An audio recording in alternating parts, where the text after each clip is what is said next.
Warning! The Stone Age Gamer podcast includes a lot of bad language. Cover your motherfucking ears. Good evening and welcome to the Stone Age Gamer podcast. I'm Kris Randazzo and joining me tonight is Violent Man Bird Thing, Dan Ryan. Yeah, I'll take it. I like that one. It's time for the return of the Alphabet Super Series. We are starting the alphabet anew, and Dan's pick for the letter A was Alien Soldier, not Alien Storm, for Sega Genesis. Does this super hard 16-bit blaster stand the test of time? Don't forget to learn how to parry, because the Stone Age Gamer podcast starts now. Hi everyone, this is episode 605. It's the week of February 13th, 2026, and welcome. For anyone new here, this is the official podcast of StoneAgeGamer.com. Dan and I talk every week about what's happening in the world of video games from a retro gamer's perspective, as well as whatever the heck else is going on in our lives. Speaking of which, got a new friend with me today. Bubsy Bobcast! Yes, Bubsy. The Bubsy neon sign is here in my home. Thank you to, let's say, nameless contributor from our Discord server, the same bloke who picked up that wonderful t-shirt for Dan, the Echo the Dolphin shirt. Got me this magnificent Bubsy sign, which I had back there, right there where the Super Mario Sunshine thing was, and it just kind of threw off the balance of everything. But then I thought, I'll just stick it here on the side of this bookshelf, and that way it can be right behind me while I'm recording every week. So that's actually it on its lowest setting. It's very strange how this picked... Well, that's it. It looks really dim here in person. It looks super dim, but it picks up crazy bright on cameras for some reason. I don't understand lights at all. But I mean, it is gorgeous. I am rocking a full Chubsy. I won't demonstrate because I don't want us to get demonetized before we even get monetized. Right. You know, but yeah, it is glorious. I'm using a different camera setup just for it because my old webcam doesn't pick it up at all. It just looks like a blob of white light. But this is my laptop camera, which is why I'm at a slightly different angle here. But you can actually see all my amiibo now, which is pretty cool. And that's I say all. That's not even close. I was going to say I've been to your house. Figures behind them. Yeah, that's not. So that's you can see a 34th of my amiibo collection.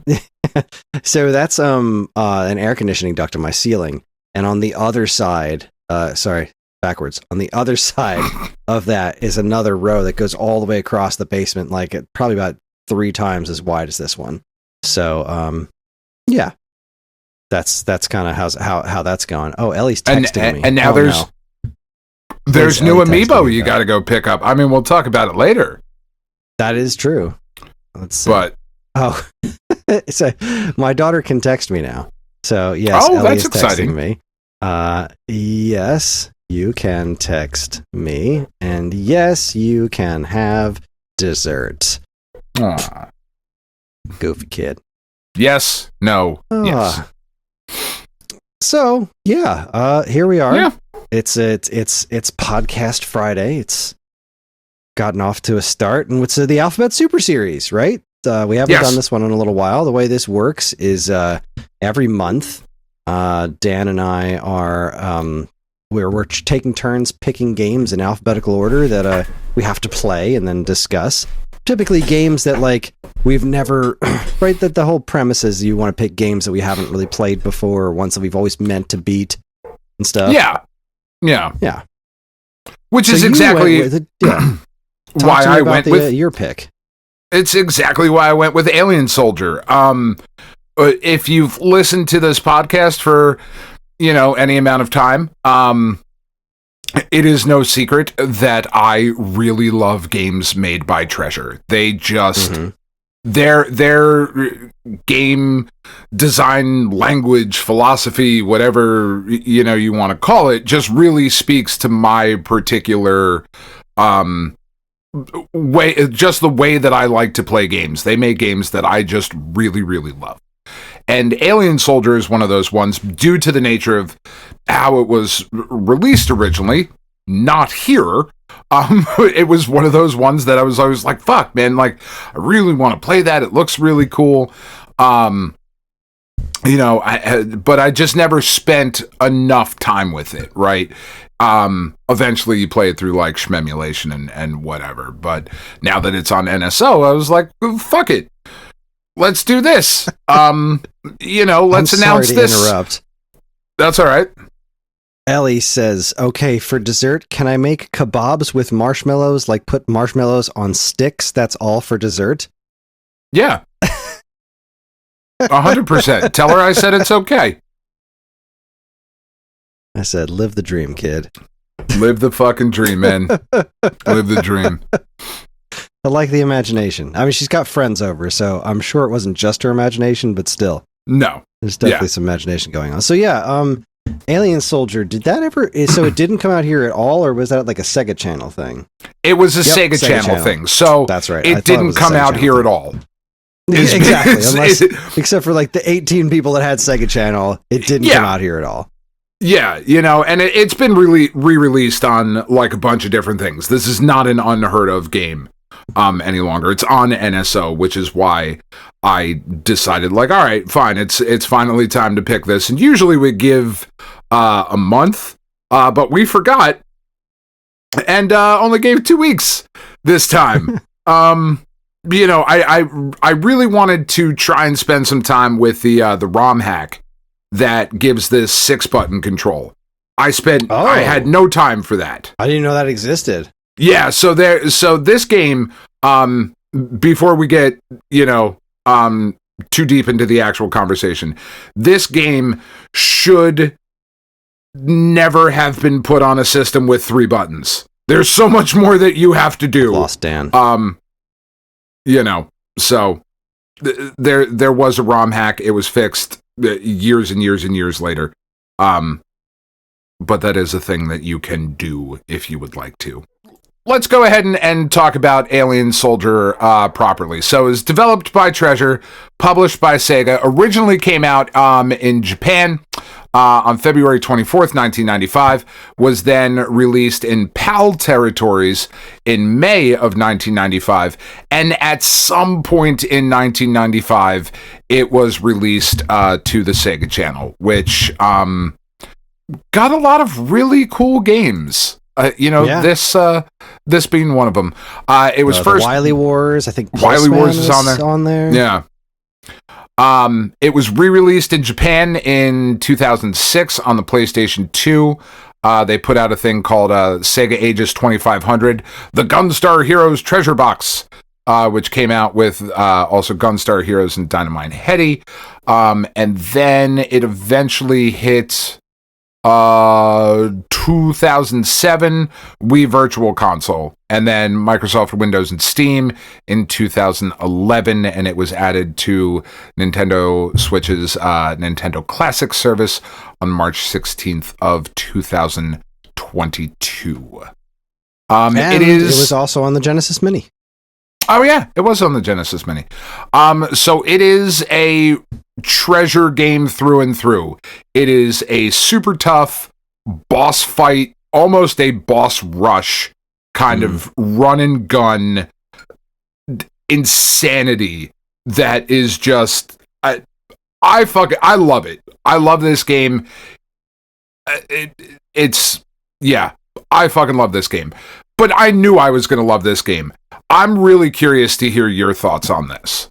Because this is the type of game that I could see you loving or fucking hating.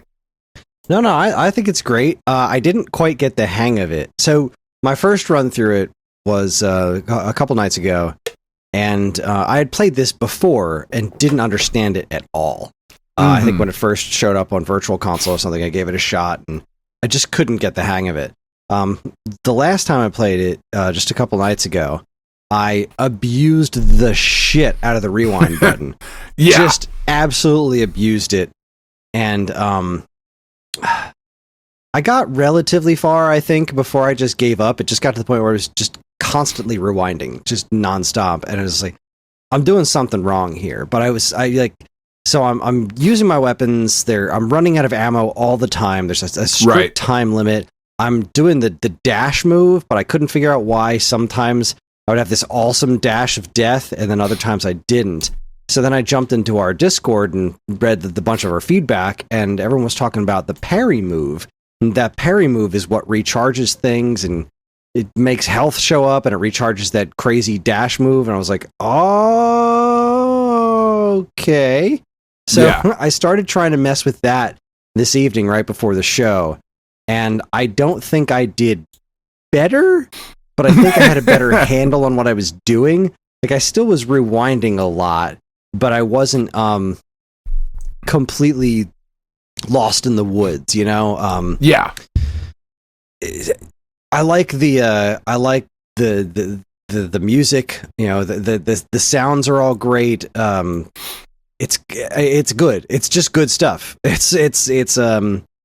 It is very strange because when you start playing it, it looks like it's going to be like, all right, I'm going to go through a Contra style thing, and then here's a boss. But then just the levels are super short, except the level is short. Like 4 or 5 bosses. So you go for like a few feet, and then you fight a boss, some sort of weird boss, and then you go a few more feet with things peppering you from every angle, and then you fight another boss, and then another boss, and then eventually you move on to a full new stage. But like you're saying, it's basically the game is a boss rush, which is very strange. There are 25 levels and 26 bosses. I got nowhere.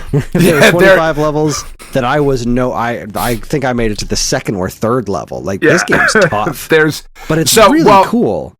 So the 2nd or 3rd level, or do you mean the 2nd or 3rd level, or the 2nd or 3rd part of the 1st level?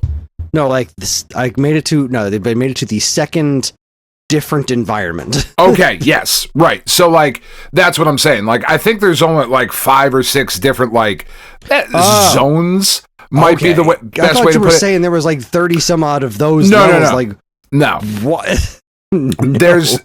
There's 20 because it does say level 1, level 2, like each time, each time you go through. But this just speaking to what I said about this being boss rush the game, there are 25 levels and 26 bosses. So like that is, and apparently it was not done. Like when this game was released, they were like, fuck it, it's going out like this. But it was about half of what the development team wanted to include. They just wanted more boss rush shit, just more and more bosses throughout this entire crazy ass fucking game. And like when you're talking about like the crazy, like they are crazy. Understate if you didn't play along with us on this one. The enemy designs are just disgusting. They're all over the map. There's a super cool enemies spider. And Altered Beast look tame. It's fucking great. Mutant horror shows. It's wild. Like what you were saying about the controls, right? Because I really do want to try this with the 6-button ROM hack, because this game it's a hard game, right? It's a treasure game. Those games are tough, but they're also, like Gunstar Heroes, they are incredibly fair. You just have to get good at it, and not in like the shitty parlance of our times, like just get good, man. But like you really have to learn the specificity of this particular game, and once it starts to click, you just become this fucking death eagle that is just waylaying shit on the screen, and it's so fun to play through it, but it was so limited by the 3-button controller. I really think playing through this with that ROM hack is going to just like mind-blowing kind of experience. Yeah, there were moments tonight when I was kind of getting the hang of the the parrying, that I started to get that power fantasy bit from it, like, okay, I understand how it's possible to get good enough to like really just tear this game to shreds. It's just, like it's a treasure game. It's going to take some real practice to get there. I don't know it's the kind of thing that I have the mental bandwidth for in my age to master. It's like we were talking about Cuphead before. Like okay, no, it wasn't you. That was my sister and I were talking about Cuphead. It was like, you know Yeah, it what? wasn't me. I got real far in that game, and I think I'm good. I don't think I have it in me to dedicate what it would take to make that work for me, to finish the game. Like, I could do it, but it would really take a lot of practice. And I think Cuphead's a really good comp for this. Mm-hmm. You know, not that they play the same really at all, but I think Cuphead kind of also has, you know, exactly what you're saying. Like, if I'm gonna do this, I have to fucking lock in, chat. Like, I've got to dedicate myself to this. I'm doing this. Go. Yeah, you know. But I mean, and that is fun. There is a degree of fun to that. I used to do it all the time. Absolutely. Yeah. But it's just not something I have the time for as much anymore. Right. In my 40s, I was really having a good time with it. So I'm not going to say definitely I'm not going to touch this, but there was having a good time. It was interesting. Yeah, I thought it was great. I really, really loved it.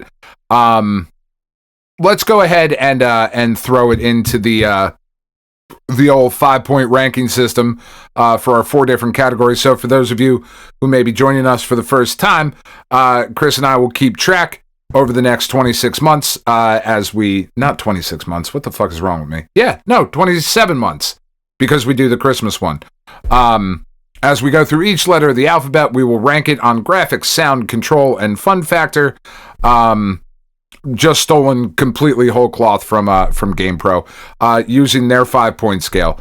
And what was the only one we left out? What was the other one on GamePro? It was graphics, sound, control, fun factor, and I don't remember. Doesn't matter. Vibes.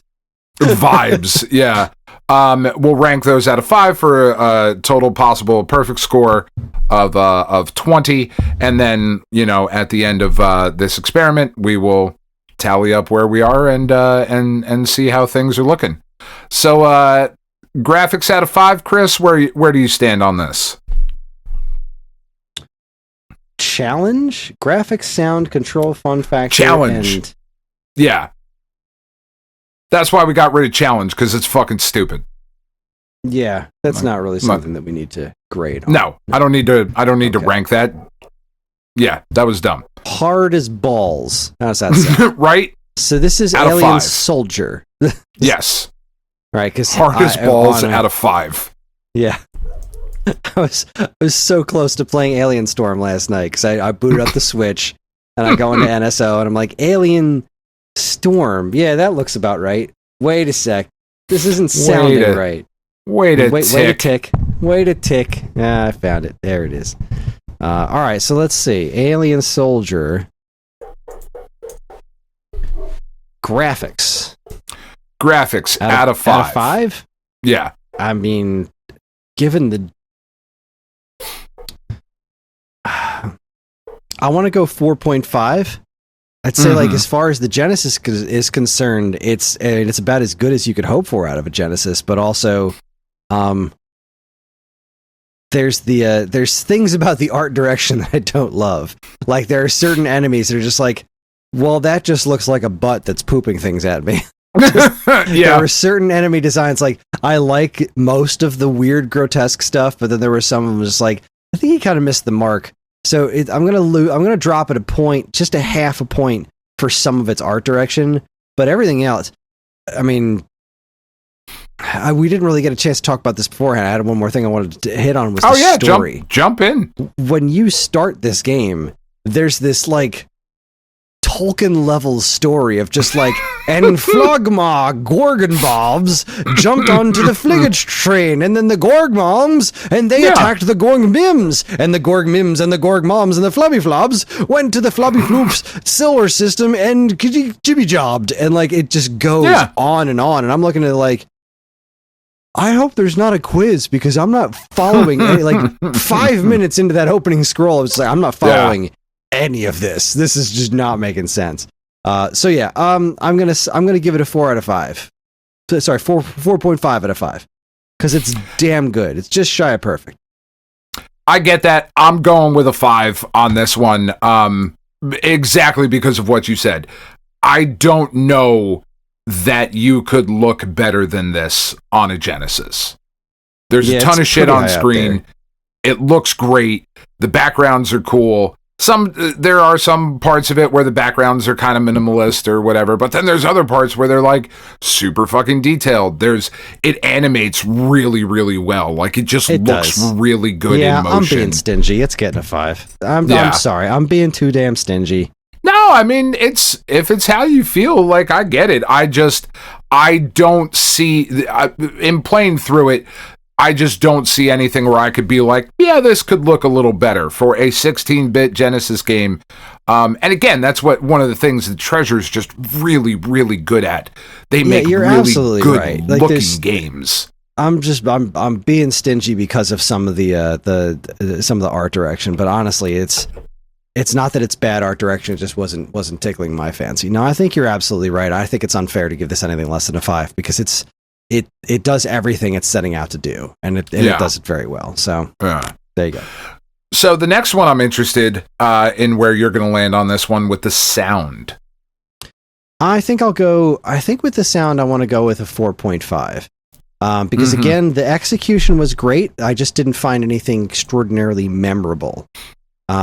Nothing was bad. Nothing struck me as even kind of bad, but also nothing was so good that made me go like, yes. But this far, the sound effects were all fantastic. Really, it just came down to the compositions themselves didn't stick with me as much as I would like. And that's really the only knock I have on the sound. That's exactly where I am too. I'm at a 4.5 on this because as I am sitting here, I'm trying to think of the music and I can't. And I don't know. I don't know if that's because the soundtrack itself is not memorable or because I just couldn't fucking pay attention to the soundtrack because there's so much else going on. Right, yeah. But whatever the case may be, there's nothing that's jumping out into my mind. Like that opening track in the very first stage, like as you're kind of getting used to things, is really good, but I can't even I couldn't hum a few bars if I had to right now. So yeah, I think a 4.5 is fair. Yeah, that sounds about right. What about Control? Because this is where it takes the biggest hit for me. This is a tough one. I do think that it being limited to 3 buttons is rough. The fact that the parry has to be a double tap, I find myself. It took a while for me to get to the point where I felt like I understood the controls. The bringing up a menu to switch weapons felt kind of a natural. I understand what they were going for, but they wanted to do more things than that controller was comfortably capable of. Yeah. So, but that said, it does work. You just have to really learn it. So the controls are very tight too. Like there was rarely a point where I felt like the game wasn't executing something I wanted it to. It was just a matter of me messing up because everything was so complicated. So I think I would have to give it a 4 out of 5 because it's such a solid execution. It's so ambitious, and the fact that it works as well as it does is kind of a miracle. Really impressive. Yeah. So I got to go with a 4. It's overly complicated, but that's just because the game itself is, I think, a bit too ambitious for a 3-button Genesis. Yeah. That's kind of how I felt too. I've been waffling back and forth as I've been, thinking about recording this episode and where I'm going to land with these things. And I've been waffling between a 3.5 and a 4. But I think you convinced me to push it up to a 4 because you're right.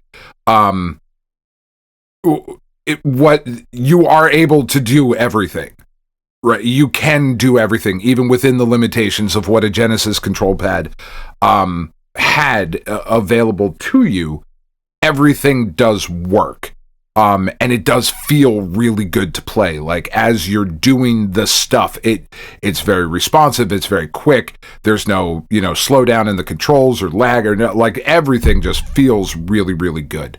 But that ambition does hold it back a little bit because I was frustrated by the controls at times. Not enough to be like, bah, fuck it, I'm putting this game down and never picking it up again. But there was some frustration that I think would knock it down a full point. So the last thing we have then is fun factor. Well, again, that's going to be a little bit tricky because I was having fun, but I also eventually got to the point where I was like, I don't think I can do this anymore. Yeah. So I'm going to give that a solid 4. Okay. I am at a 4.5 for that because I was having an absolute fucking blasty as I was playing through it, just a little bit hampered by the 3-button control scheme. Especially, and man, it's even weirdly not fair because I was playing it on NSO, right? So I also don't I have a 3-button control scheme technically, but it's not laid out like a Genesis controller. No, it's not. So I don't know how much of that was affecting how it felt or whatever. So I'm really, really interested to try that 6-button ROM hack. Not that would have been applicable to any of this that we're talking about, which is why I didn't do it yet. But like I said, this is a game that I was not able to finish in the 2 weeks. Like, life just keeps lifing. And it's hard. We got another fucking dog today. It's just, we'll talk about that later. She has, that's the thing. It's fucking absurd. I'm going to put a picture in our Discord and you'll understand. But life just, kind of keeps happening and whatnot. So I wasn't able to finish it, but I do very much want to go back and finish it. Like, I do want to play more of this because I just thought it was so fun. So cool. Yeah. Well, it's currently in first place. Yeah, definitely in first place. So let's see if we add all these together, that gives it a solid 18 out the gate. 17.5, which is, that is a very, very strong start. It's a strong start indeed. Last year's winner for me was a 20. That was UN Squadron, right? For you? Yeah. So this would be somewhere between Christmas Nights and Life Force. And this is a solid pick. Good work. Yeah. Nicely done. We also got a ton of comments on this one. We did, yeah. So let's see. Do you have them up in front of you? I do. I sure do. All right. You want to jump back and forth? Why don't you take the lead? I usually read all of them, but why don't you do it this time? That's fine. All right. So, starting at the top, Duroc Pig. This game is so fucking cool. Hard but visually impressive. I love the look of the main character too. Epsilon. So, this is hands down my favorite game of all time. Even my name is a reference to it. Now try and beat my high score. He just came in waving his dick around. Which and then Highfalutin put out right there, here's a patch for 6-button support if anyone wants it through ROM hacking, so you can find that if you were a part of our Discord. Highfalutin also says the undeserved feeling of accomplishment when I get halfway through the first boss before dying. Foreign says Alien Soldier has a killer soundtrack type gameplay. It's Boss Rush the video game. Let's see. Jump in, Highfalutin again. It's quite difficult, but also so generally cool that it keeps you motivated to keep trying so you can see what comes next. Perfect for leaving up on a lazy Sunday and playing a couple more rounds whenever your blood pressure comes back down. Yep. Duroc Pig agreed, even on super easy. Yeah, we didn't even talk about that. There's 2 difficulty modes. Yeah, super easy and super hard. Easy, super hard. Even on super easy, it's really tough. I made it to stage 7 before tapping out, but it makes you want to come back and try again. Definitely could use a better way to switch between weapons. Hard agree. P2 Mc28, Alien Soldier Reminder. Oh, yeah, sorry. Oh, man, I bet this game plays way better with an actual controller, maybe a 6-button controller. There is a ROM hack for it. Having gotten to level 4 so far, I have questions, some of which I bet a manual would answer. 1. What the heck does toggling my weapon do other than change my color and the handedness of the attack? 2. Is there a Mega Man-style boss weapon weakness, or is that blasted phallic worm thing on level 4 just that sturdy? He's very hard and waggly. Yes, he is. Number 3. Why do I sometimes have a super-duper dash attack? Also, I don't appreciate the difficulties being labeled super easy and super hard, because right now it feels like super hard and super harder. Epsilon then went on to explain all of this stuff to the rest of us, because Epsilon is the expert here. Let's see, do we have any other thoughts? P2 Mc28, a couple more thoughts after playing a bit more and getting much further. The game isn't actually all that hard, since it gives you all the time you need to practice. Super short levels, infinite continues. Save states aren't even required beyond convenience, as the game is constantly giving you very simple 4-digit passwords. This might be because I'm on super easy. Yes, it is because you are on super easy. That is also how I played it. Most of my difficulty stems from simply confusing button combos. You missed the joke. And maybe super hard is actually regular impossible. Oh, shit. Yeah, sorry. Maybe super hard is actually regular impossible. Yes. Most of my difficulty stems from simply confusing button combos. I find myself tapping B to shoot when I should hold it, and double tapping C when I mean to use the counterattack. Switching weapons always takes a bunch of mental prep when in the heat of a fight. When I get on a roll, though, zipping back and forth with the dash, I feel invincible. Another thing I found at the game over screen that shows your progress, you can scroll up to see your previous level stats, but you can also scroll to the right and see all the boss names, which is super cool. Sniper Honey Viper. Definitely not the name I would have expected boss number 4 to have. Yes. Lots of good thoughts. Appreciate everybody engaging, I appreciate being that a part. Breakdown. Epsilon, thank you very much for that breakdown of how this game works. Because it is complex, but it makes a degree of sense once you understand it. Yeah. That's pretty cool. Yeah. So, again, thank you everybody for participating. Apologies for it only being 2 weeks. In full transparency, we forgot. We forgot we were recording this part. We were like, oh shit, I'm supposed to tell you what game we were playing. But it won't be like that, because Kris right now is about to tell us what we will be talking about next month for the letter B. Okay, I had several thoughts about this one, but I think I landed on one that is something that I've always wanted to put more time into and never did. I don't know how easy it's going to be for everyone to play, but my pick is Burning Rangers for Sega Saturn. Oh, shit. Okay. Well, this is a spicy one here, so like to get the original copy, I don't know how well this emulates. I don't know how well everybody has the opportunity to play it, but I have always wanted to put time into it. I looked it up on how long to beat, and it's actually a pretty short game. Okay. So I say let's go for it. I mean, I really had a hard time not picking the original Bomberman, because we've been talking for years about how neither of us get that game. Yeah, I just don't get it. And I thought maybe this is the opportunity, but Burning Rangers. I like Burning. I don't really want to play Bomberman right now. So yeah, Burning Rangers. I don't know that I want to get it. Yeah. I mean, I'm okay. I respect it. I just don't think it's for me. Yeah. No, this is, I think this is a great pick. This is something I've been super interested in. It looks exactly like my kind of nonsense. And oh, look at that. As I happen to be scrolling through images on the old Goo, what should come up but Mode and Saturn, what to play first from the Stone Age Gamer Gratuitous Rainbow Spectrum. Yeah. I love this game. I've never finished it.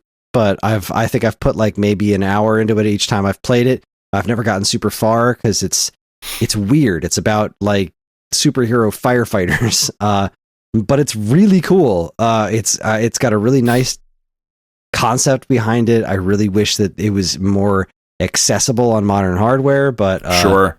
End of the day, this is just really cool stuff, and I can't wait to really sit down and put a pin in it, like really make this happen. Can't wait to really sit down 20 minutes before the show in a month and be like, here's my thoughts.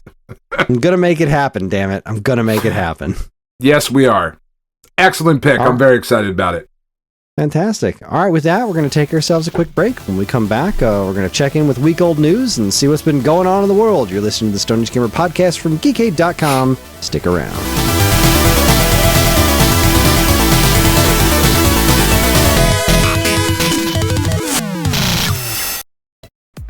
Do you enjoy the Stone Age Gamer podcast and other shows on the Geekade Podcast Network? Do you wish you could listen to them sooner than the regular unwashed masses?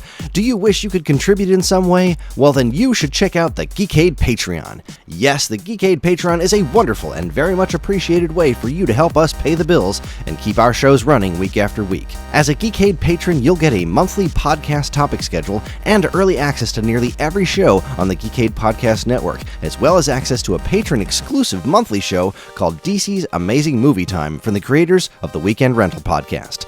So head on over to patreon.com/Geekade and become a loved and appreciated member of the Geekade Patreon team and get early access to shows like the Stone Age Gamer podcast, this week's episode, Turning Tracks, and a whole lot more. See you there!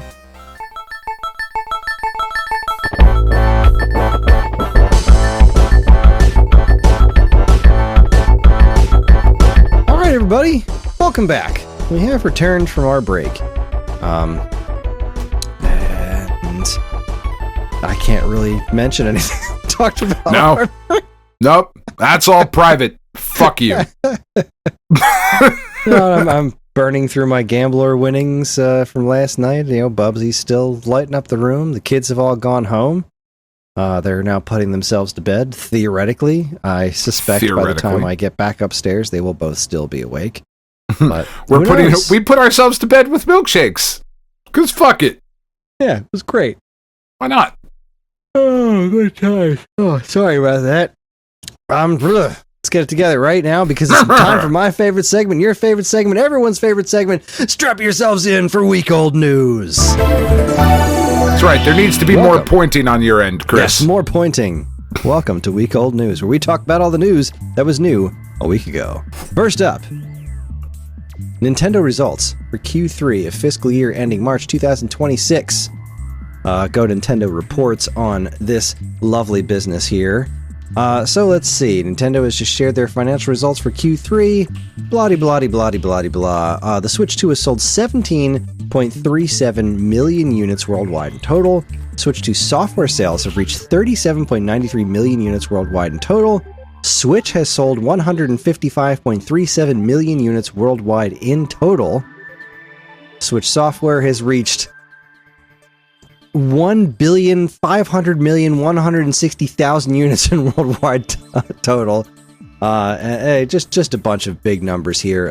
It's officially beaten the DS as Nintendo's best-selling platform ever, and I'm going to choose to believe that it is the best-selling platform ever, just because I don't necessarily believe that PlayStation found those extra units that they said a while back. Like, they absolutely found them. They would lie about that. A lot more. Come on. Out of nowhere, I promise it's true. No, their financials have been quite lovely.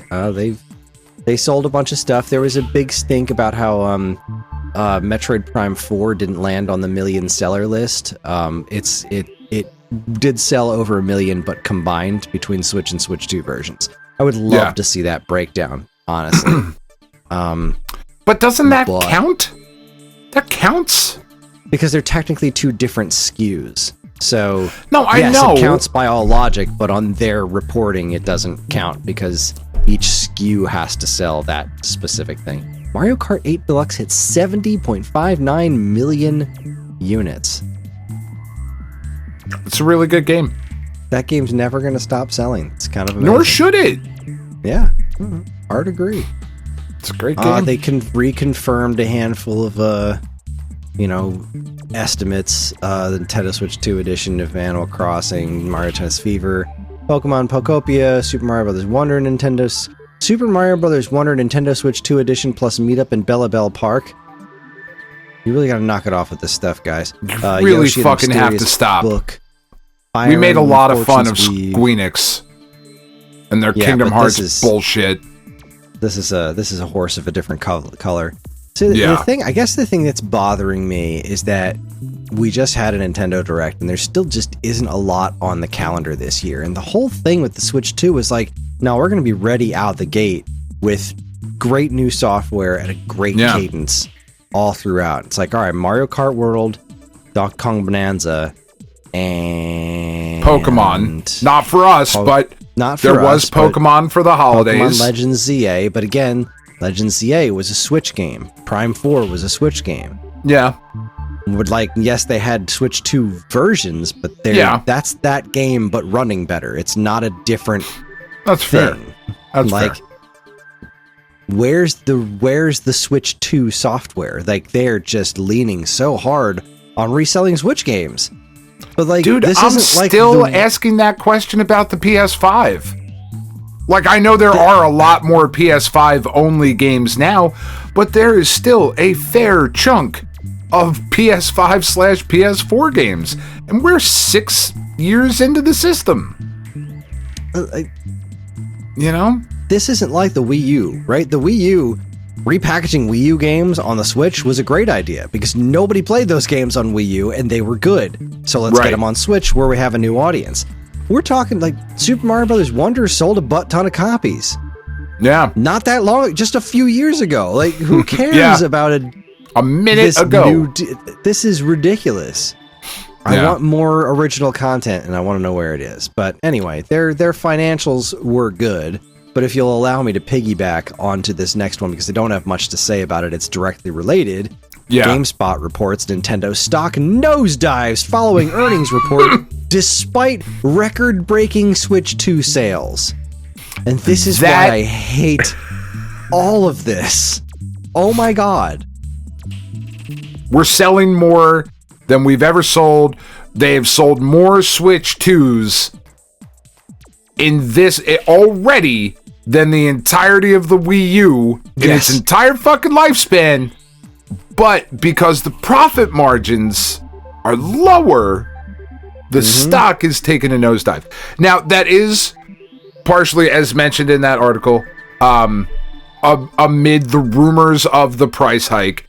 And look, when there's this much smoke, you're going to find some amount of a fire. Maybe it's a campfire, maybe it's a 3-alarm blaze, but the Switch 2 is going to go up in price. It's going to. It has to. Every fucking thing else is. There's no way this... I would be so fucking shocked if it didn't. I don't know. I feel like they're gonna keep... Look, Nintendo is in a different position than these other companies. They have this obscene war chest, and they are making money off the Switch 2. So even if the profit margins are slim, they could potentially get away with not raising the price of the console. Especially since they've already dipped their toes in the water of making the games themselves more expensive. They are still making a lot of money. But not enough money.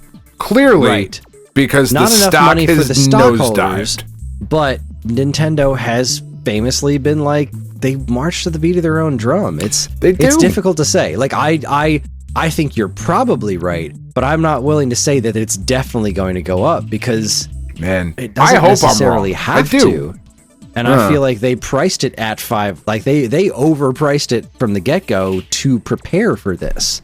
So that they had the opportunity to go down if it came to it, but also like they wouldn't necessarily need to go up. So I don't know. I think that's a difficult thing to predict. I think there's a little bit more to it than that. Like, I know everything's going up and I know they probably feel like they could get away with it, but I don't know. I think there's a lot of factors. I think there's a decent amount of honor going into it. So, and man, I hope so. Someone somewhere in that company thinks it's important to maintain some degree of goodwill among the customer base.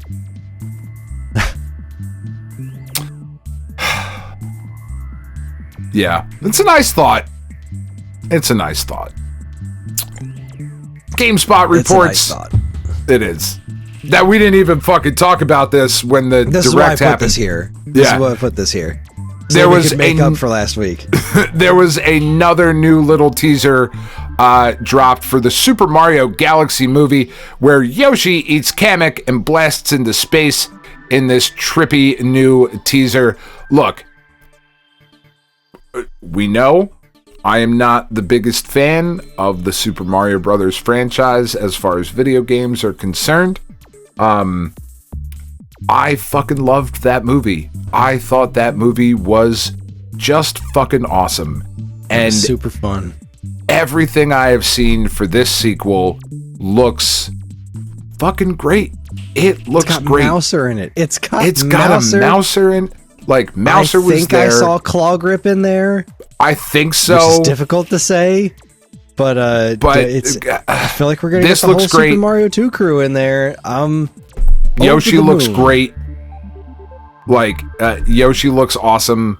This is It looks outstanding. It gives me so much hope for future properties. You know, one of which we'll talk about in a little bit because I'm really not sure where this one is going to go. But it gives me so much hope, you know, and like the same way that the Fallout show does. Like, Fallout just ended, season 2 just ended, and it's completely different from the Super Mario Brothers shit. Obviously, it has to be. But it's so fucking source material. I mean, it would be awesome if fucking Cooper was walking around with a Yoshi instead of dog meat. I mean, that would just be kind of fun. But like, it gives me a lot of hope. You know, I feel like we're maybe really at that point where we can expect things to be good and not be surprised pleasantly when they are. You know? Take video game properties seriously, respect the source material, and who knows? Maybe you can make a good movie out of it. Or a good TV show. I mean, because I think that's kind of fair to say that that's kind of how we felt about the first Super Mario Brothers movie is like, holy shit, that was pretty fucking good. Yeah. God damn, not like that's the thing. It's not a Super Mario expecting Brothers it to movie. be so.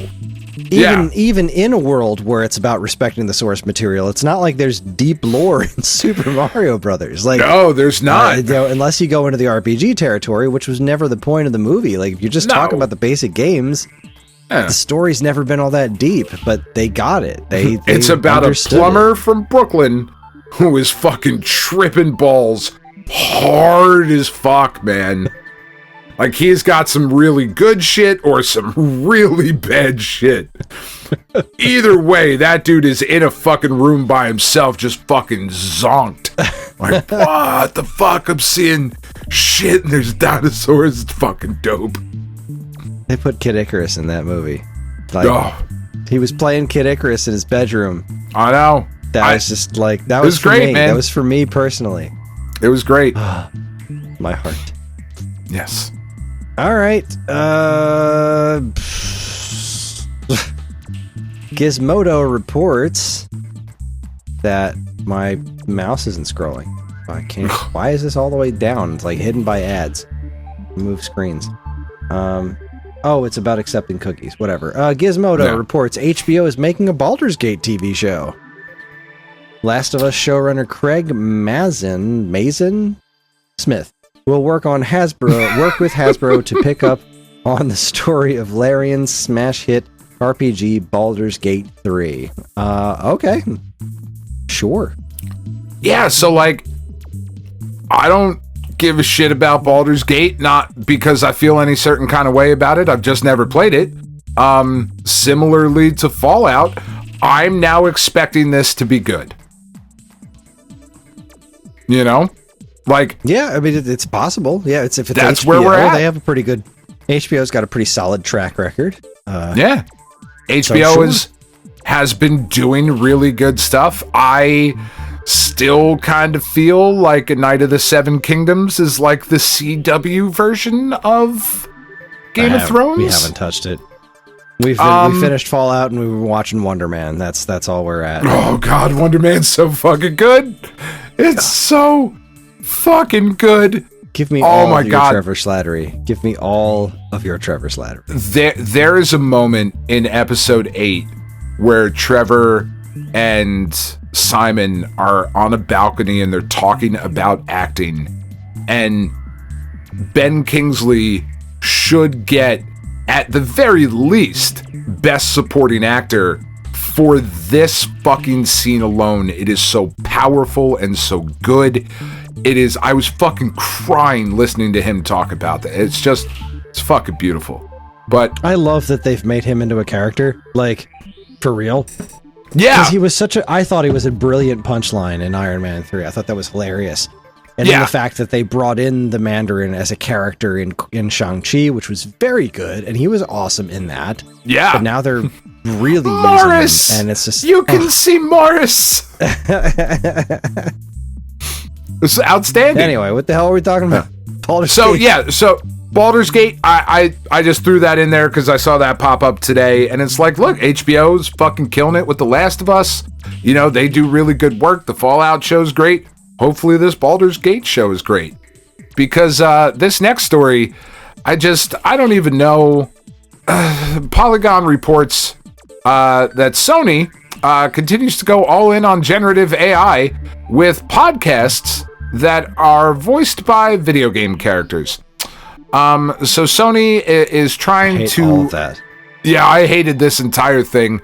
They're seeking a patent to create AI-generated podcasts that would be individualized for players.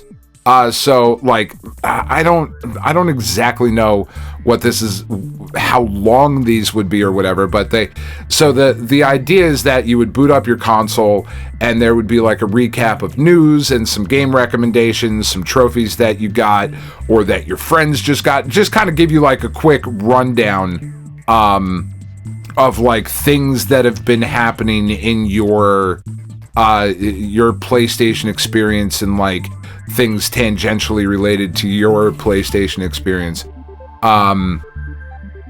It says in the article that they might even make a joke or two at the player's expense or whatever, all in good-natured fun, but that the hosts would be AI-generated voiceovers of PlayStation characters, and I just could not fucking hate any of that any more than I already do. It is... Who wants that? Who wants Sony. to... right? Sony wants that, yeah. Why though? Like, why do I want to turn on my PlayStation and have Kratos be like, boy, your friend Rob got 6 trophies. Like, good for fucking Rob. I don't care. Good, yay. Rob and I will fucking talk about it later. I don't want you to fucking, or like Daxter. I can't even think of what Daxter's voice says. Like, fucking, hey, buddy. Whoa. Did you know that's a terrible Daxter? Or maybe it's a great Daxter. I don't fucking know. I don't remember.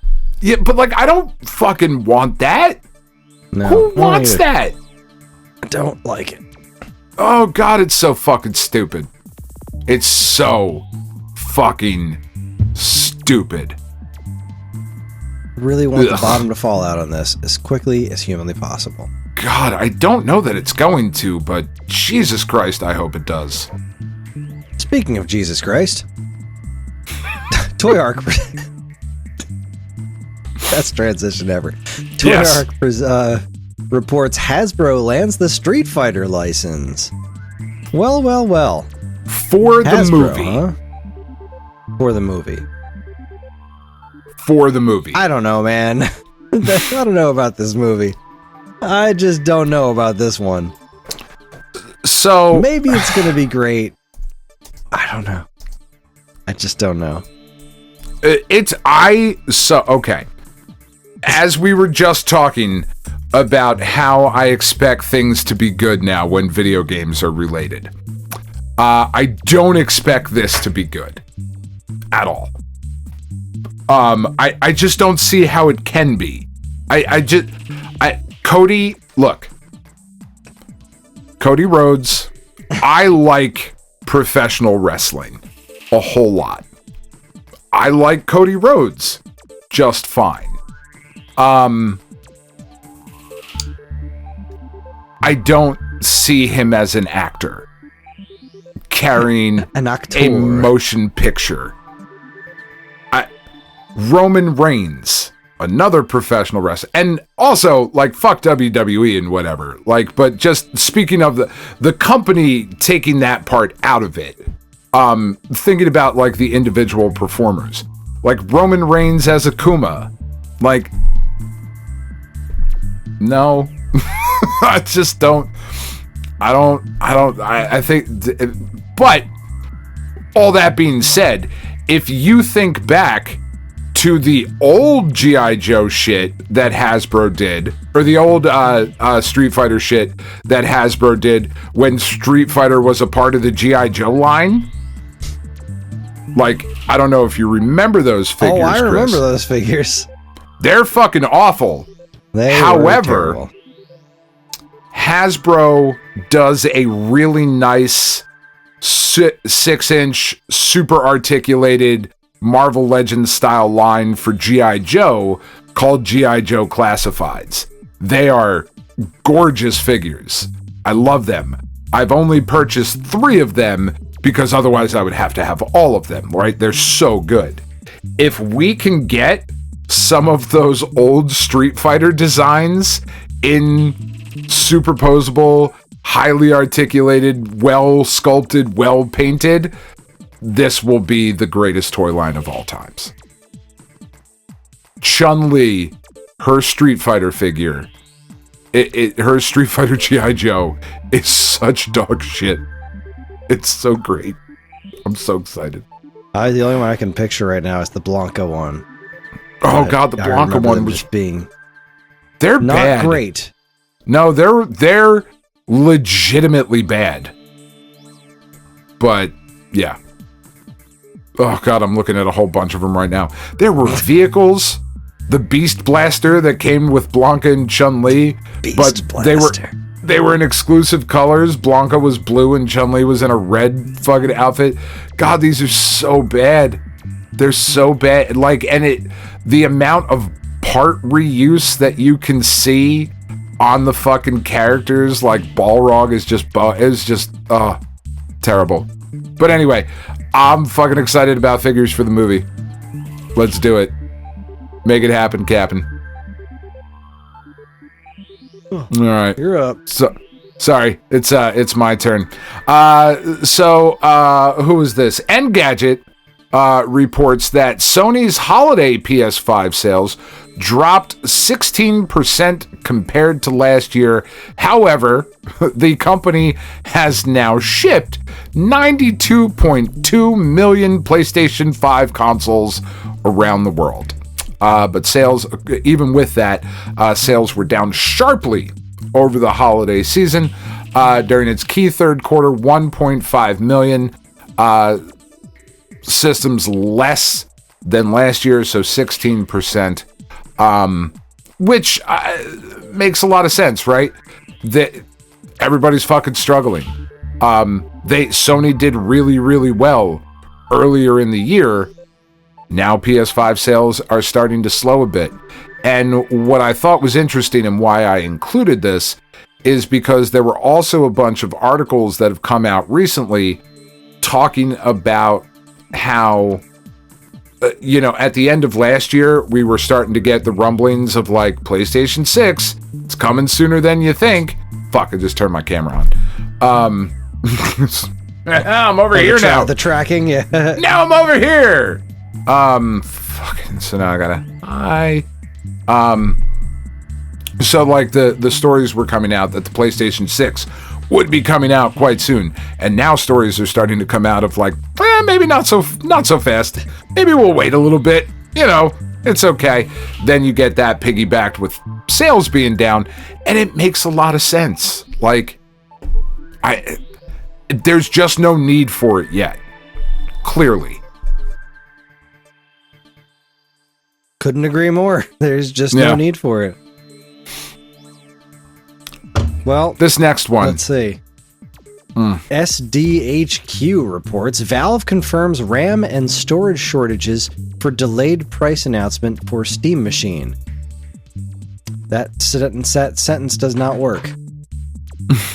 Are they trying to say that Valve confirms that RAM and storage shortages are the reason for delayed price announcement for Steam Machine? Yes. Yeah, that's not what that sentence says. No, it's not. Noah Kupetsky? Are you AI? Or did you... No. Steam Deck HQ is a decently run site. Okay. Not even decently run. It's a well-run site.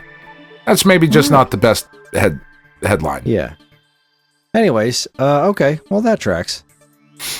I mean... Yeah, it's, so... RAM and Steam, storage is going to be a problem. That's just the way it is.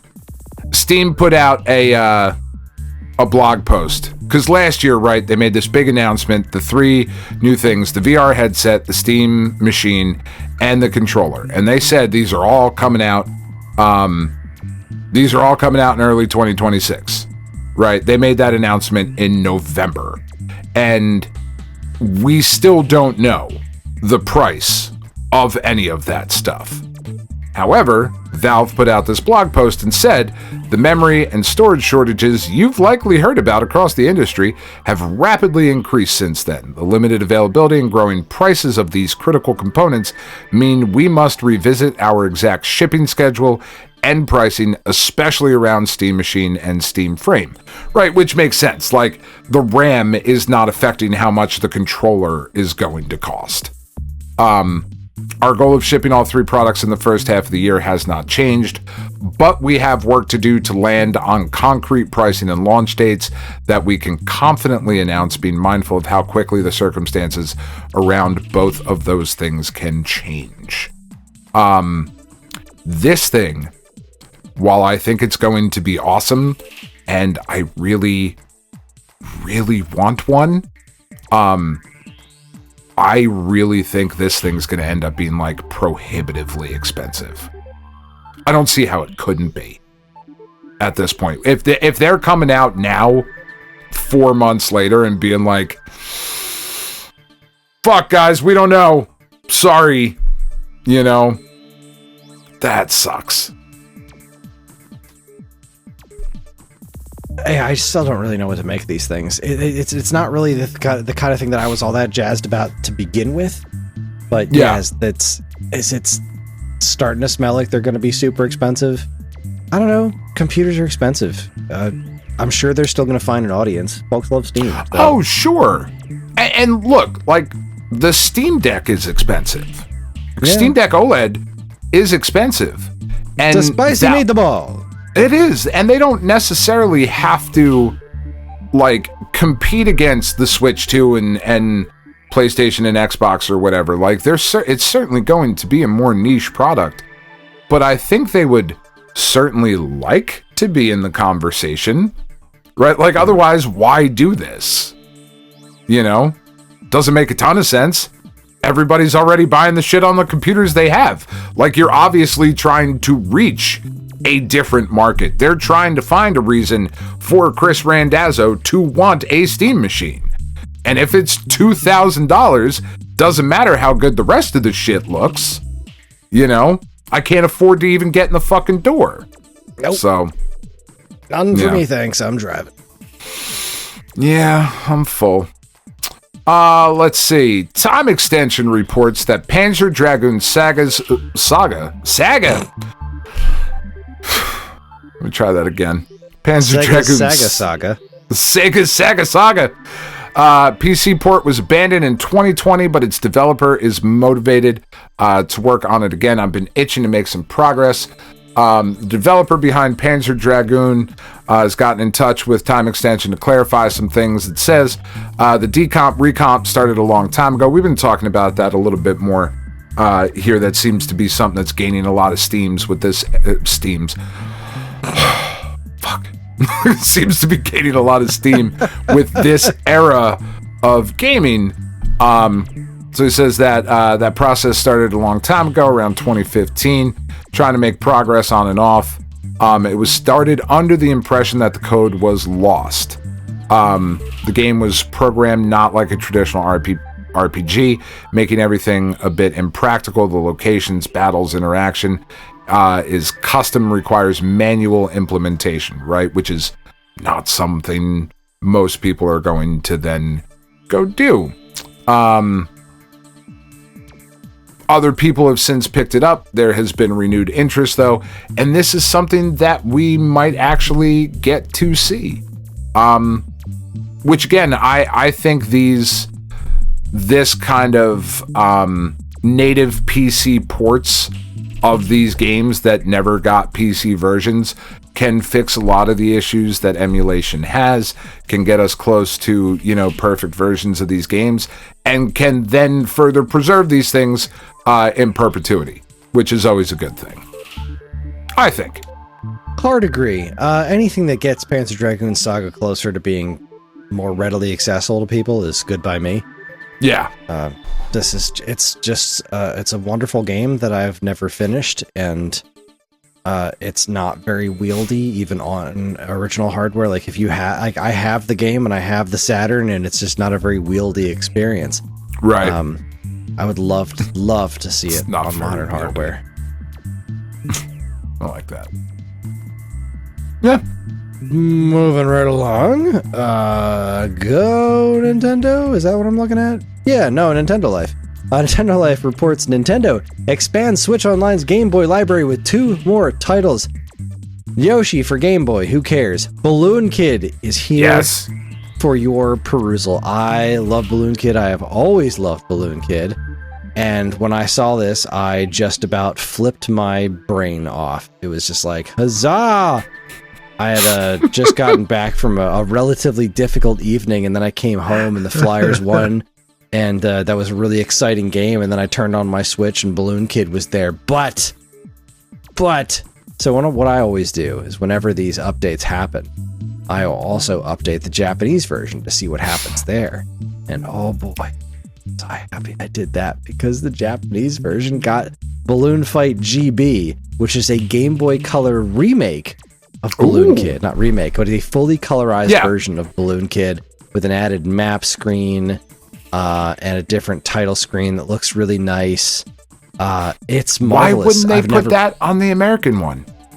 I'm not sure. So Balloon Kid's weird because Balloon Kid was never released in Japan, and Balloon Fight GB was never released in North America. Right. So they just put the ones that were... They did the same thing with Donkey Kong Land 3. Donkey Kong Land 3 dropped on Nintendo Switch Online in black and white in North America, but in Japan it was released on Game Boy Color.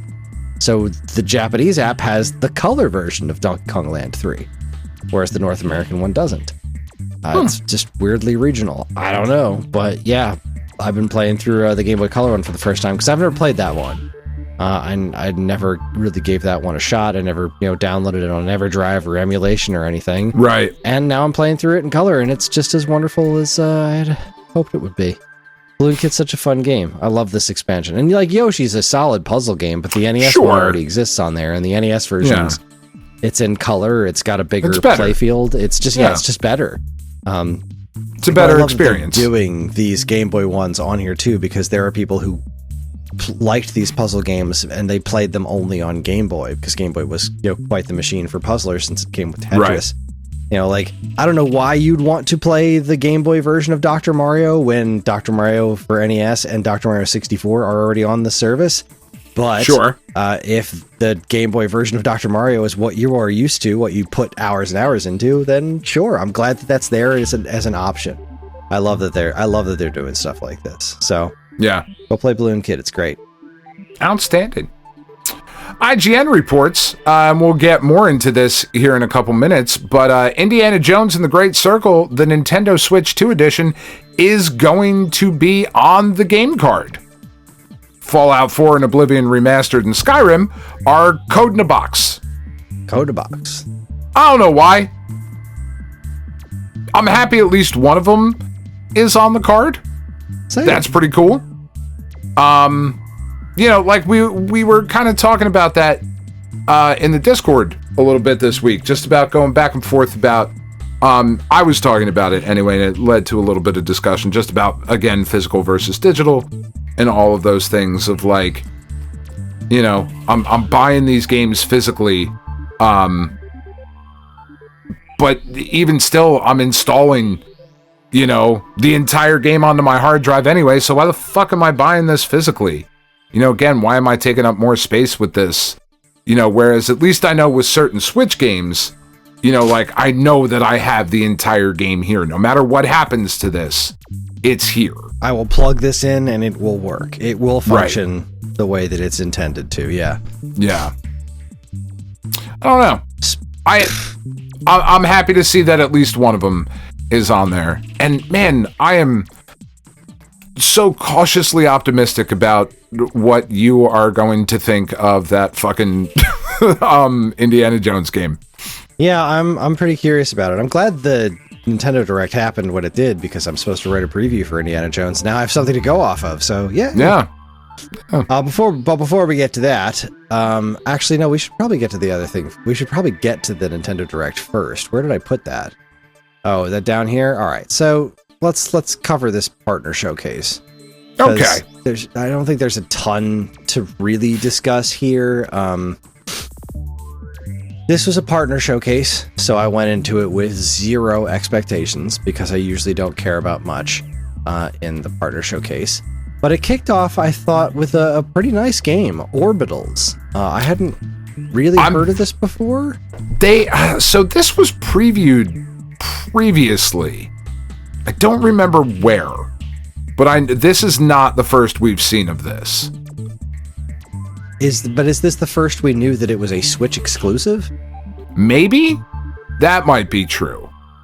Either way, it looks awesome. I'm super excited for this. Yeah, the visual style is crazy. Yeah. It looks like 80s/early 90s anime. Like really, really does. Yeah, it looks very great. Impressive. And it looks like it's a split fiction type thing. It's a full-on co-op experience. Split screen vertically. You can do game share. It just looks really fun. I'm into that one. I thought this looked really cool. I'm really excited to play it with Tiff. When they showed that split screen thing, though, it did the thing that you said split fiction do, and I think that's just it just seems like such a swing and a miss. Of like, if I'm playing it on my handheld and somebody else is playing it on their handheld, why the fuck am I still getting split screens? I think, thinking more into split fiction, I think the reason is that there are puzzles where you need to be able to see what's on the other person's screen. Like, the way it works is you guys should both be able to see what the other person is seeing at the same time. I don't love it, but when I'm thinking about it logically, when I think back to specific puzzles in split fiction, I'm like, yeah, I was looking over at Greg's screen a lot while I was playing that, so I could see what he was seeing, so I could help direct him better. But I don't know that necessarily makes for a better experience. Like, is that you telling him what to do because he couldn't figure out the puzzle? No, it's more like he sees things from his perspective, but if I'm all the way on the other side of the room, I can see more of his surroundings and be like, no, point over that way. There's a thing up there that you can't see because you're facing here, but if you look up there, you'll see a thing. I can see it because I have this wide view of where you are. Like, it's that kind of a thing where, yeah, being able to see each other's screens actually does add to the puzzle elements. So I think that might be why it works that way, but I still don't love it. I mean, maybe if there was like a way you could toggle like a size or something. I don't know. It just feels like, specifically in handheld mode, it feels like... It feels wrong. It feels like if we each have our own screen, then we should each have our own full screen, because as much as I like to be able to see the other thing, I also would like to be able to just have a whole screen. Yeah, this is a smaller screen. Like on my gigantic fucking television, it's not a problem. Yeah. You know, we all have big TVs. It's not a big deal. You know what I mean? Even my fucking computer monitor, my whatever 27-inch monitor this is, more than big enough. You know, but we're talking about like a 7-inch screen. You don't need to take away 3.5 inches. You know, that's significant at that. But regardless of that, I think this game looks incredible. I think this looks good enough to be like a day one pickup. It's certainly, I want to see more about it, but yeah, I'm interested. There was Paranormasight, The Mermaid's Curse. Apparently this is a series I know nothing about, but some folks seem excited about it. I'm just going to kind of rapid fire some of these. Yeah, just looked creepy. Something extremely important.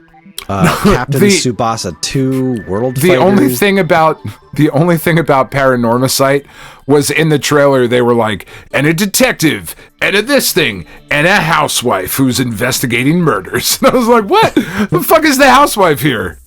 Anyway, that was the thing that stuck out about that. We're getting more Captain Tsubasa anime soccer. Yeah, sure. Tokyo Scramble. Not for me.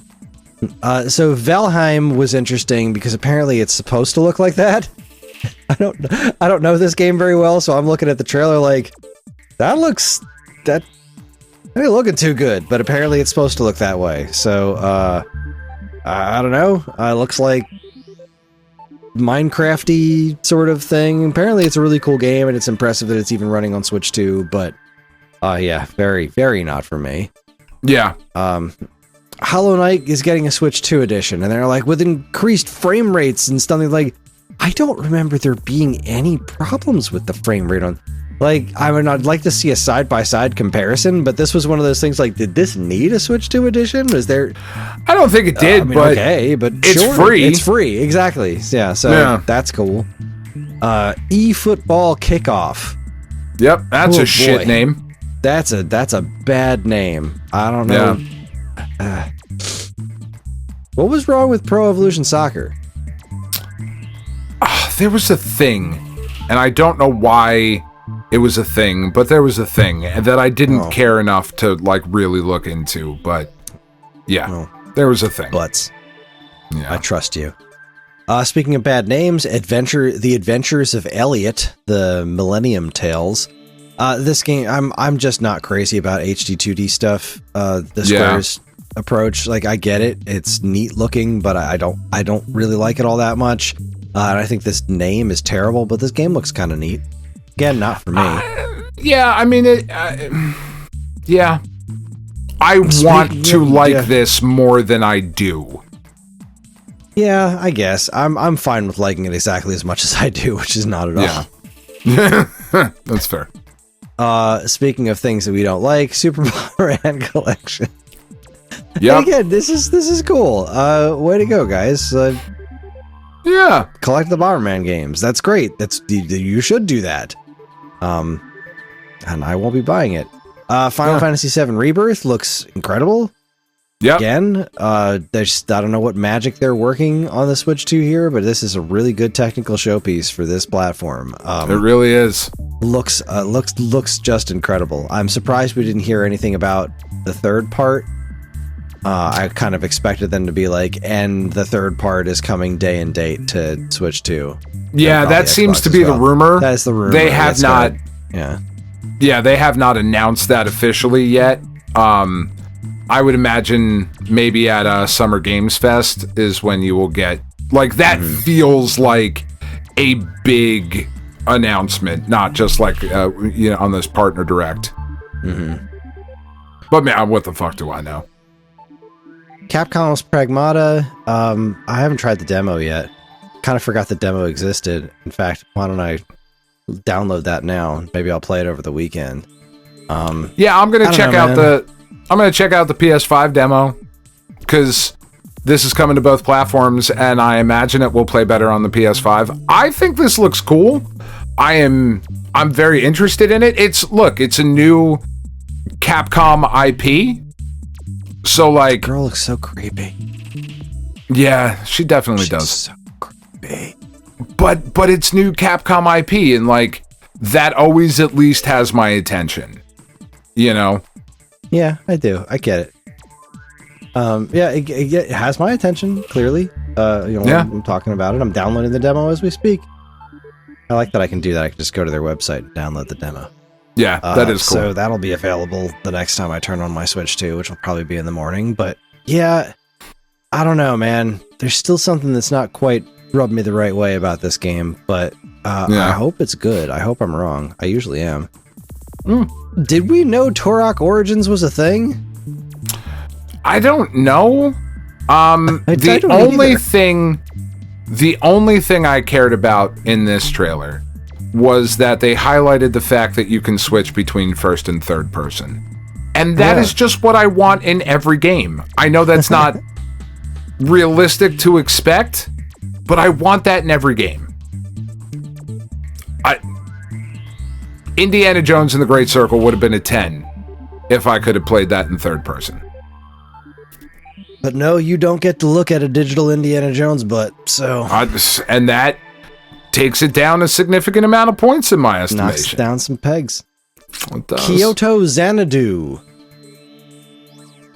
is a game that's coming out. So was this the part of the trailer?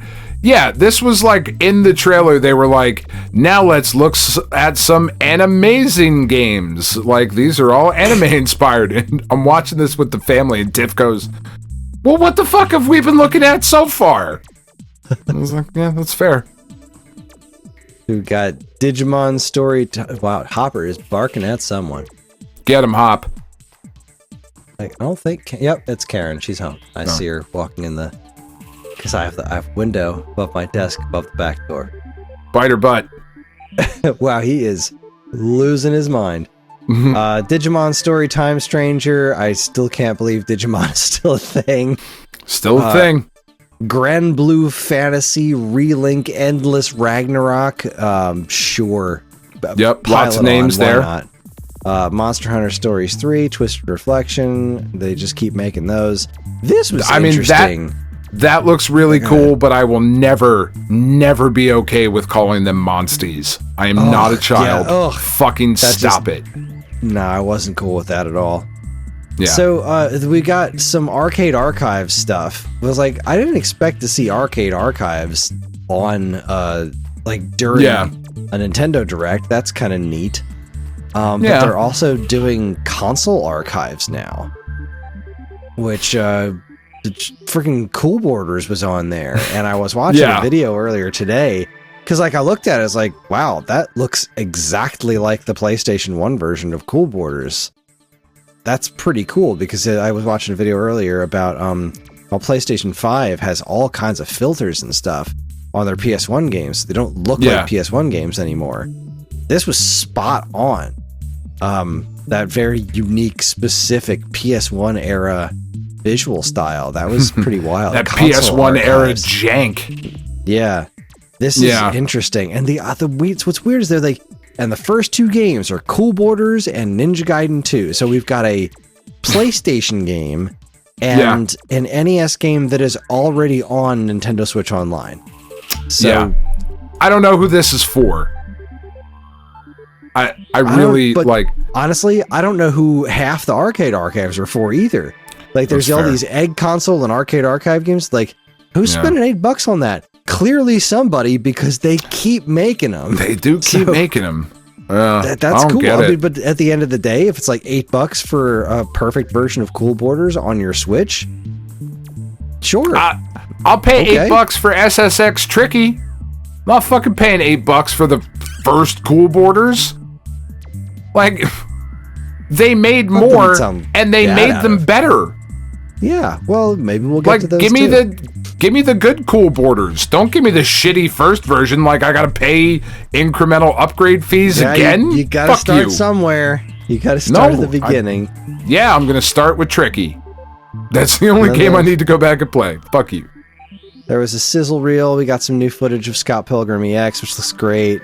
Yeah, it does. Another Eden Begins, Reanimal, WWE 2K26, Star Trek Voyager Across the Unknown, Disney Dreamlight Valley, Nintendo Switch 2 Edition, PGA Tour 2K25, Coldcept Begins, Goat Simulator 3, Shadow Tactics Blades of the Shogun, and Tales of Arise Beyond the Dawn Edition. We then got some Resident Evil stuff. There's going to be Amiibo that's hilarious, and a controller that looks terrible. Yes, but you can switch between first and third person. Yeah, you can. There it is again. So now I'm actually interested in this game. Look at that. Apparently you can do that in Resident Evil 8 as well, and I didn't know. And now I actually want to go play it, because I've never made it through Village, because it's first person, and I just don't like playing it that way. For me personally, I know a lot of people really like Village. And I want to really like Village. I love, like, the beginning of that game is cool, and the story seems really cool, and it's fucking creepy, and the mansion, and the fucking rednecks, and the, like, weird shit in the kitchen, and, like, your wife, and all this fucking weird shit. It's all in first person, I just can't fucking do it. You know? Their big closer. I thought Resident Evil was their big closer, but no. Friggin' Todd Howard came out, talked about how great Nintendo is. Fallout 4 Anniversary Edition, I thought that looked terrible. It looks like Fallout 4. Yeah, but like... That's what that game looks like. It is not... They did not make that game prettier at all, but you're not really playing Fallout for the graphical... Oh no, but like even by those, like there were so many weird shadow glitches going on. Everything was all kind of funky looking. It just, I don't know. I didn't feel good about that one at all. That was the thing that Penny was the most excited about. I mean, she's so super obsessed with Fallout right now. Depending on the price, that game plus all 6 DLCs. Right, yeah, content-wise, there's a lot going on. A massive amount of game. Just a fucking incredible amount of content. You know. Yeah. They showed off Indiana Jones The Great Circle. We finally got to see some Switch 2 footage. I think it looks great. It does. You know, obviously it's not going to look as good as the PS5 one, but it looks like a pretty solid port to me. Especially in contrast with Fallout. Like, wow, shit, okay, this looks good. Yeah. And then there was Oblivion Remastered, and I don't really know how to feel about that because I don't really understand the Elder Scrolls games. Yeah. Sure. Okay. Yeah, I mean, ultimately,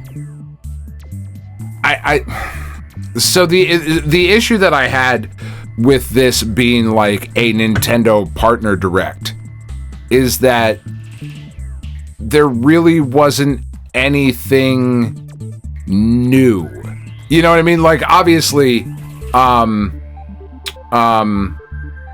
like Fallout and Elder Scrolls, but those are old games. You know what I mean? Yeah. Like, we knew Pragmata was coming. We knew that Resident Evil Requiem was coming. We knew that Scott Pilgrim was coming. Like, Orbitals was reasonably new-ish, I guess. I think that took a lot of people by surprise. But yeah, for the most part, this is all stuff there just wasn't like a big thing. It's just, here's some updates on stuff you already know about. And yeah.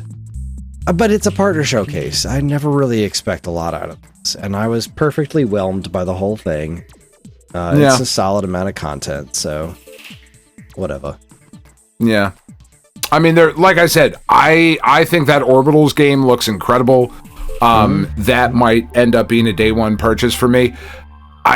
Going back to the story we talked about earlier, though, of like their stock taking a hit, you know, and whatever, and not having big titles.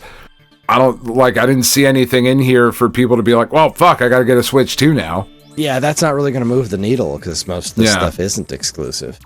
No. But I do want to dovetail into a different story. The Nintendo Life reported in the Japanese Direct, I believe, we got the Konami and M2 announced new Goemon Switch collection. There are 13 retro titles included, from Famicom to Super Famicom to Game Boy and Game Boy Color. That's not coming out here in North America for obvious reasons, being that there would just be an insane amount of translation involved because almost none of these came out in North America. So, right. Yeah, I'm not surprised that this is Japan exclusive, but I think that was the only major difference in the presentations, if memory serves. So, all in all, it was fine. Your turn. Yeah, it was fine. This story just warms the cold, bitter cockles of my heart. Dexerto reports that Minecraft is adding a free DLC. It is the Good Trouble DLC. If you know that phrase, that is triggering for some people and very heartwarming for other people. But this is going to allow players to explore various civil rights movements in history, including marching across the Edmund Pettus Bridge with John Lewis, learning about Malala Yousafzai's fight for girls' education, Nelson Mandela and his fight to stop apartheid, Rosa Parks' battle against racism, the Black Lives Matter movement, the suffragettes, Dr. Martin Luther King Jr. This is fucking great. I think this is awesome. It's free. The skins are like, I don't know, like just looking at the fucking Gandhi skin and the Malala, like it's just fucking funny, you know, because they're all walking arm in arm and like they're marching and they're all Minecraft people. It's fucking silly. But I just thought this was so cool that this was coming out and that it was free and that, you know, like, here kids, learn about some shit while you play Minecraft. I just want to throw some fucking diamond armor on Mahatma Gandhi. Go start fucking tearing people up. Diamond armor on. That's right. Oh, I don't even know if diamond armor's like the tippy top anymore, and I don't care. The joke still stands. That's what I want to do. This last one's for you though, Kris, because this is just fucking funny to me. Well, no, time extension reports Doom is coming to Evercade. Oh, that's right. Sorry. Forgot about that one. Ta-da. That's all you need to know. That's right. Fine. I will take the last one. Take the last one. I feel Take it. That I should apologize as, the resident Sony fanboy here. Push Square reports, and I am reporting to you, me, your friend, co-host, Dan Ryan. I'm sorry, PS3 users, but Netflix is dropping support for Sony's 20-year-old console next month. So that's next right. week, they did currently have PS3 support. Updated, new-ish Netflix app on fucking PS3. No more as of next month. You gotta it's upgrade. The end of an era. You gotta upgrade Netflix at least to the PS4. Many devices. How many people are using Netflix on PS3 still? You gotta wonder. God, probably more than you would think. Probably, you know, 'cause I'm thinking the number's really small. I'm thinking of like 7, so it's probably more than that. But no, like, you know, you got a PS3 in like a kid's room somewhere with fucking Minecraft on it and Netflix, you know what I mean? Like, that seems reasonable to be happening in more than 7 households across the world. At least 8. Maybe even 9. I might even go so far as to say 9. That's so weird, though. Anyway. Yeah. No more Netflix for you. All things must end. I can't believe the Wii one went away before that one did. Right? It's wild. Anyway. All right, everybody. That's it. That was week old news. That's what's been going on in the week of our Lord. February, like today, we're recording it February 6th, so this is all news this week. So, whatever. That's right. That's how time works. Anyway, we're going to take ourselves a quick break. I'm going to get some more water, and when we come back, we're going to check in with the checkpoint, talk about what's been going on in our lives. You're listening to the Stone Age Gamer podcast. from geekade.com. Stick around.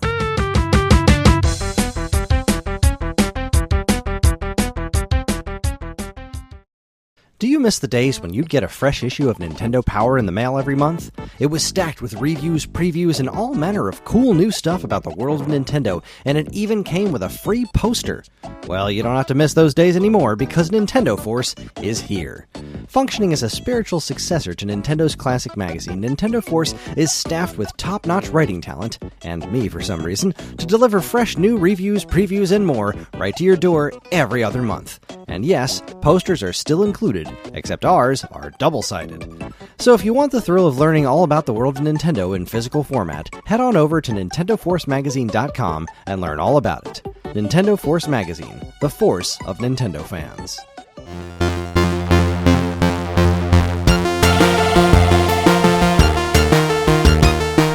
Okay, everybody, we're back. We made it. We survived. It's time for us to check in with the checkpoint. Checkpoint! This is where Dan and I talk about what we've been doing, what's been going on in our lives, etc., etc., etc. And I don't have a lot, to be perfectly honest with you. It was a wild week. I've been still chipping away at the ice outside of my house, trying to uncover one of our driveways, because my house is weird and has two driveways, which I'll never understand why, but hey, they came with the house. It's all good. I didn't do the little bit of gaming that I did do this week. I put some time and I was doing another playthrough of Zelda 2 and was having a good time with that because I like Zelda 2. I put some time into Bzzzt. Did I ever talk about this one before? BZZT Bzzzt. I think so. It's like a Meat Boy style skill platformer kind of thing. John picked it up randomly and beat it on easy mode, and so I've been playing through it on normal mode, and it's pretty good. It's got great music. It's got a really good art style to it. It's nothing like so amazing that it's like you've never played anything like this before. You've played plenty of games like this before, but it's just really well executed. I don't like saying it, but it's kind of hey, did Hopper come down? Hey, it's Hopper. He made it. He finally came down to join us. How you doing there, buddy? You doing okay? I don't know. He's looking at the couch. Boy, he's been hard to walk.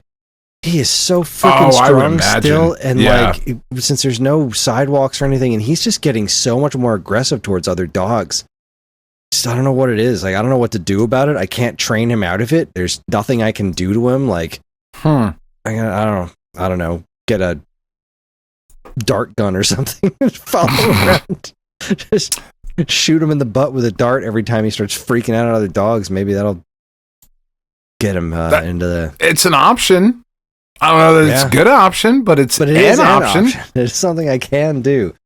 I think the only other thing I played this week was Balloon Kid, the GB Balloon Fight GB, which has been, again, we already talked about it, but it's been a marvelous little experience playing that.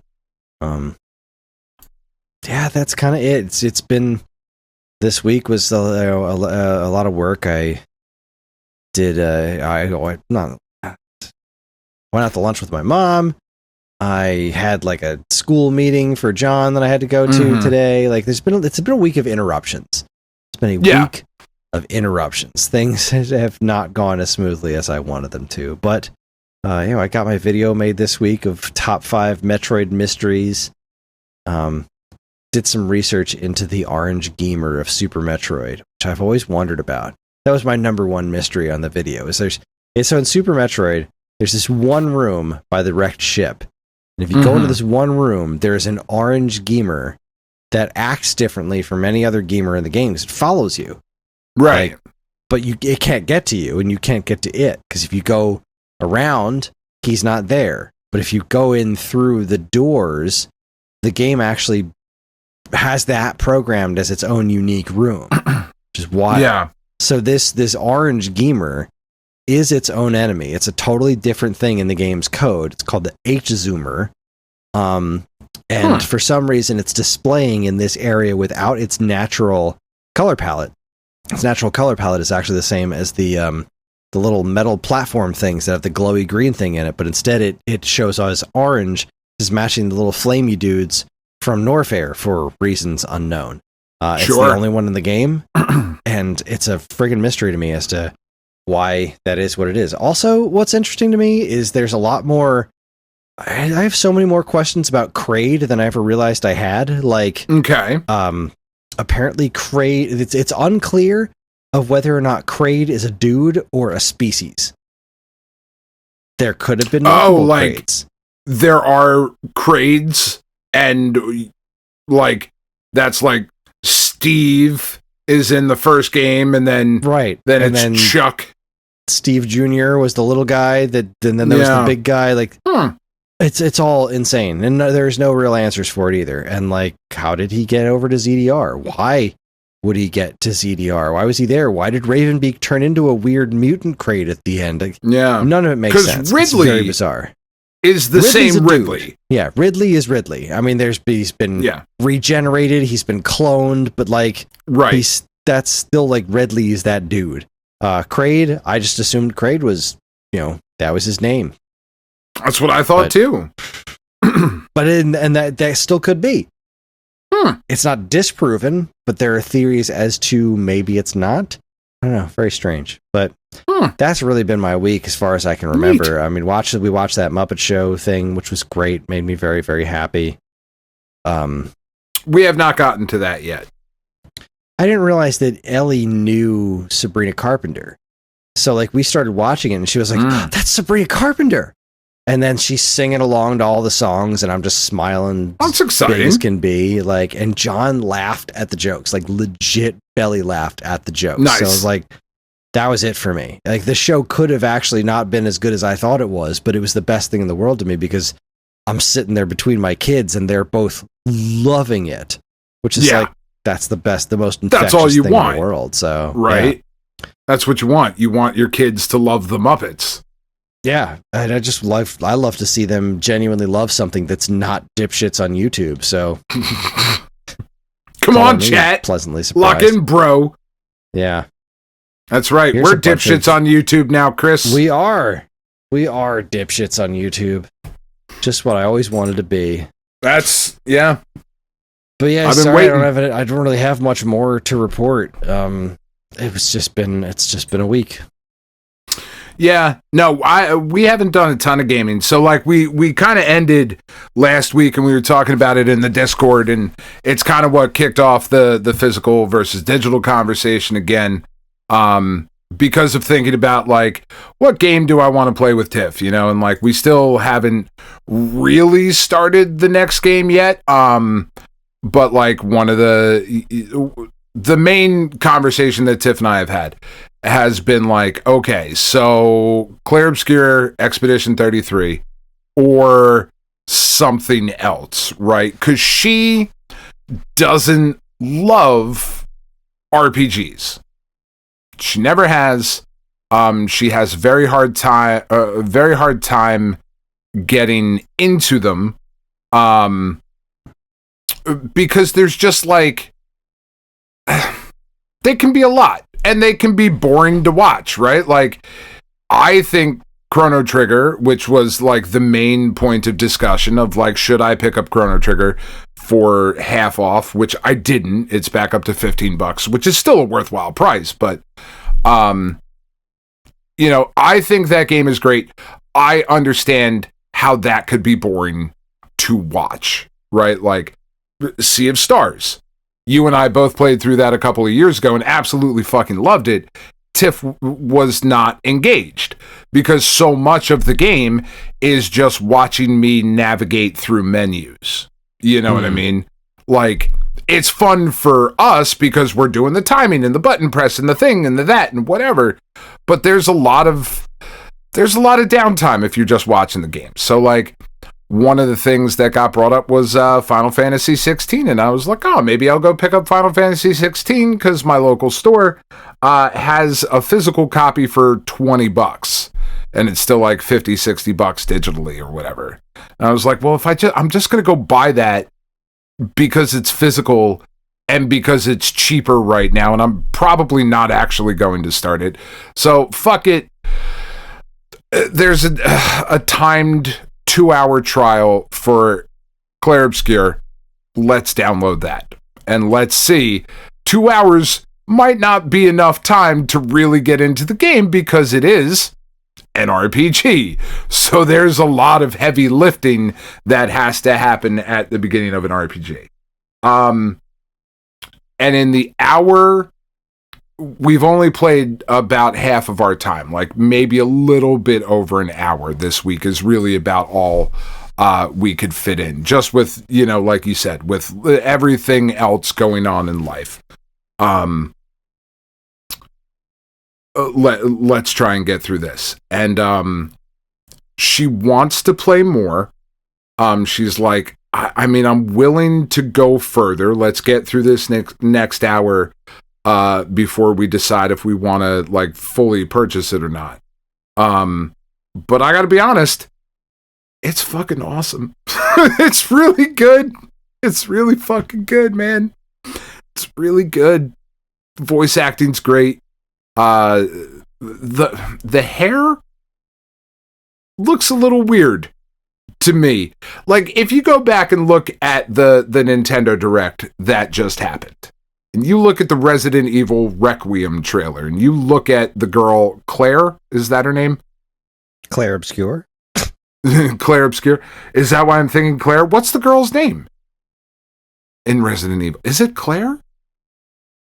Claire Redfield? I don't think... No. I mean, yes, Claire Redfield is a Resident Evil character, but I don't think she was in this one. Who's the blonde girl? Whoever the blonde girl is in that trailer. Whatever the fuck her name is. I'm tired, I don't remember. If you go back and look at it, to me, as I was watching the trailer, I was like, man, that hair looks fucking crispy. Like, that's just some crispy looking hair, and there's some crispy looking hair in Clair Obscure. But looking beyond that, it's fucking dope. I really, really enjoyed the hour that we spent with it. The battle system is really interesting because it is turn-based, but there's a lot of, like, you can parry and you can dodge, and there's a bunch of different things you can do within the battle system. So it's not necessarily just like a static button pressing kind of thing. So we'll get through the next hour of that, and we'll see if we progress any further with Clair Obscure. But fucking music was great. The voice acting was great. Everything else is absolutely gorgeous to look at. It was like, fuck, man. Like, all right, yeah. God damn it. This is really good. Okay. Fucking assholes. I guess you can keep your awards. Yeah, you can have your awards, you fucking twats. Ah, you're so French. Anyway, and everything is like, it is very French though. Like, looking at all the characters, like, fuck, this is so French. Jesus Christ, everything looks like Amelie. Which, if you've seen the movie, you get.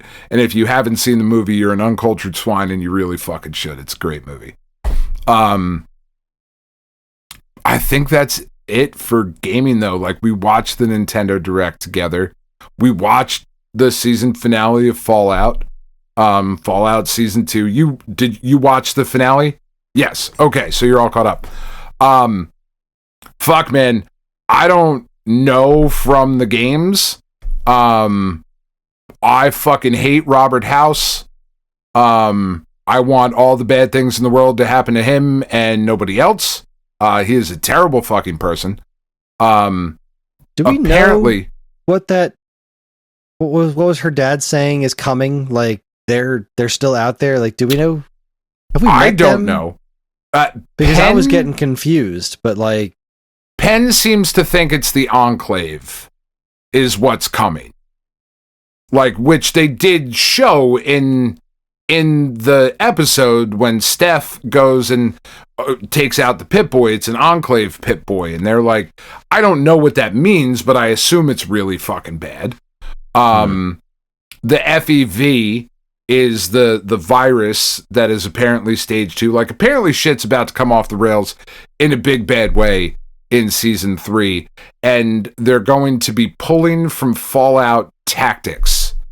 Is, from what I understand, that's where the Colorado stuff is in the game. Or in the franchise. I don't know. But man, that show's really good. I don't know if anybody's still on the fence. Made me real happy when it's a good show. I never remember his name. Walt Cooper Goggins' Howard. character. Cooper Howard came back and kicked her the gun.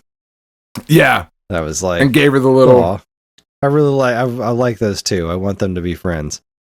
And then there's Maximus, who I don't know what to make of that guy.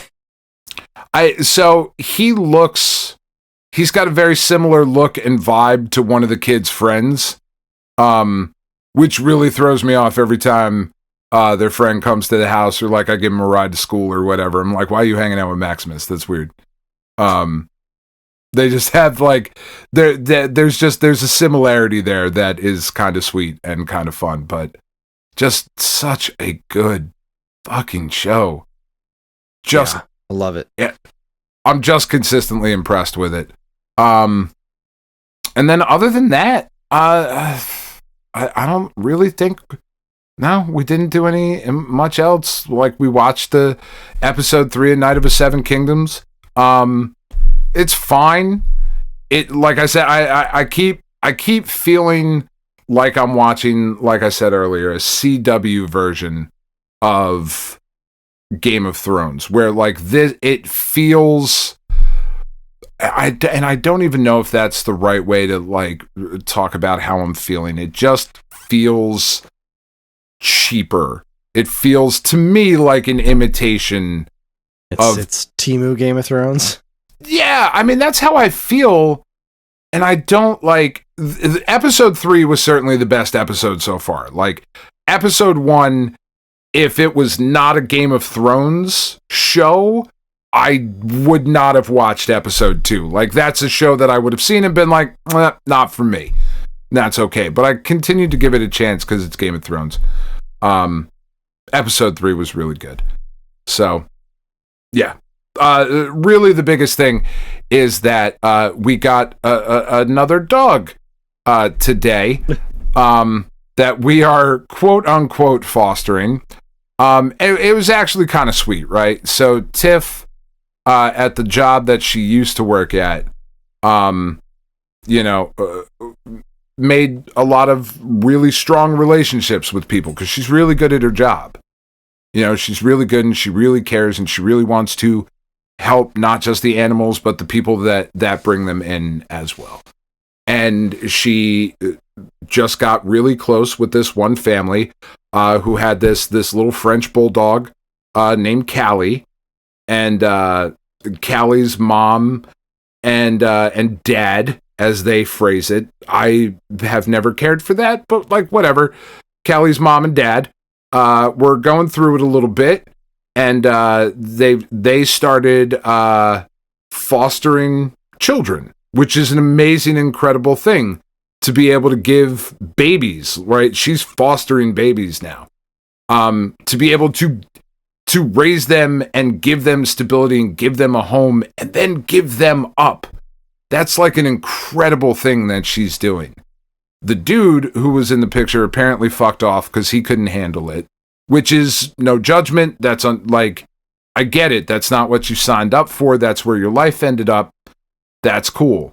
The woman is continuing to do it, but she realized that she could not provide the life for the dog that she had previously done because she was providing for these kids. So she had to give the dog up. And she said the only person that she was willing to give the dog up to was Tiff, because of the relationship that they built there. She said, Callie will not go to anyone else but you. And Tiff was like, well, how the fuck am I supposed to say no to that? That's incredible, right? Yeah. So Callie's upstairs right now, and she's a little French bulldog, and she has pink toenails, and one paw is also dipped pink, because that's a thing you do to animals sometimes if you're that type of person. You dip them. She's like a mottled gray, except she has one white paw. And that white paw has been various colors over her life, and it's currently pink. She came with a legit, gigantic, reusable shopping bag check out our Discord if you would like to see the size of this fucking bag of outfits on hangers that I picked up today. A pearl necklace that she was wearing when we got her. And because we are prisoners of the moment, if not nothing else, her new name is now Princess Donut because of Dungeon Crawler Carl. So I can now walk around the house and just be like, God damn it, Donut. Yeah. So when I say Foster, like, Callie's not going anywhere. Donut now lives with me. So yeah, that's what I needed, Kris. What you needed was more dog. Was more dogs. It's the solution to all of life's problems. Get more dog. Increase your dog levels. It doesn't seem to be working, but maybe we're just not at enough yet. Maybe it's not enough. Yeah, maybe it's not enough. So, yeah, that's where we are. Princess Donut. Well, I guess that just about wraps things up. That's it. I got nothing else, so we are. That's our show. Join us next time for the next installment of SAG Standouts. We'll be talking about our top 5 in television picks. Yeah, which will be. I've had to actually I'm still working on this one. I'm not there yet because we don't really know in television. So this is going to be a thorough and well-informed episode for sure. Yeah. Actually, one last thing before we go. I know, I'm sorry. You're tired, you're falling asleep. I can see it in your eyes. I don't give a shit. Fuck you. This is about me. Anybody watching, anybody listening, please send some recommendations to make playing the Switch 2 handheld more comfortable. Of all of the handheld playing that I do, which I do frequently now, it is by far the least comfortable. The PlayStation Portal and the Steam Deck, way better. Way more comfortable to hold for extended periods of time. Switch 2, I would go so far as to say, is borderline uncomfortable. There's got to be a solution that people have tested. Let me know, because there's a lot of options, but I don't want to just buy shit to buy shit. Hand transplant. Yes. Now I'm done. Anywho's, we're on most social media platforms, and if you want to get in touch with us, we aren't very difficult to find. All it takes is a quick look at our show notes, and you'll see links to our social media accounts, as well as all manner of other fun stuff, like a link to our namesake, StoneAgeGamer.com, and more useful links than you can shake a joystick at.